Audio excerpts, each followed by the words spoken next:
Hi mga mi, may masabi lang, may mapuntahan lang. For tonight's vlog nga ay nakarating nga tayo ng Lawang Kupang San Antonio, Nueva Ecija at gaganapin nga ang Queen of Diamond. Kaya naman nagpunta nga ako ng backstage para nga silipin kung ano nga ang mga kaganapan at nagbubunot na nga po sila ng mga kanya-kanyang number at nag-aayos na nga din po sila ng kanilang mga makeup at mga gamit. At eto nga ang ilan sa mga kilala nating transgender na talaga nga namang kipay kung kipay, katawan kung katawan at mukha kung mukha ang labanan. Hi mga mi!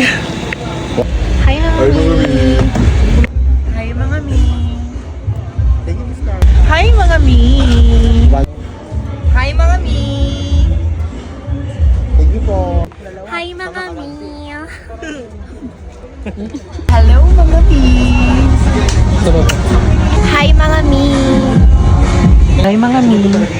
Sa nilayo-layo pa po ng aming pinanggalingan, wala po bang follow, like, and share dyan? At nandiyan na nga si Edrin, si Levi, si Faye at si Thea na talaga nga naman nagpunta pa sa bayan ng Haen. Nandiyan din si Mami Sai na talagang perfect ang atake, si Mami RB at ang nag-iisang Jemery Ann. Syempre, thank you so much kay Mami Renzi na nag-share location pa nga po sa amin para hindi po kami maligaw. Nandiyan din po ang nag-iisa at walang katulad na si Mami Dindi na nagririta ng kanyang kagandahan. Nag-iisa at walang katulad ang Mami Marlon Bini Maloy at ang Mami Dindi na katabi ko nga. Kaya naman, shout out po sa ating host for tonight's video. I'll be your host for tonight.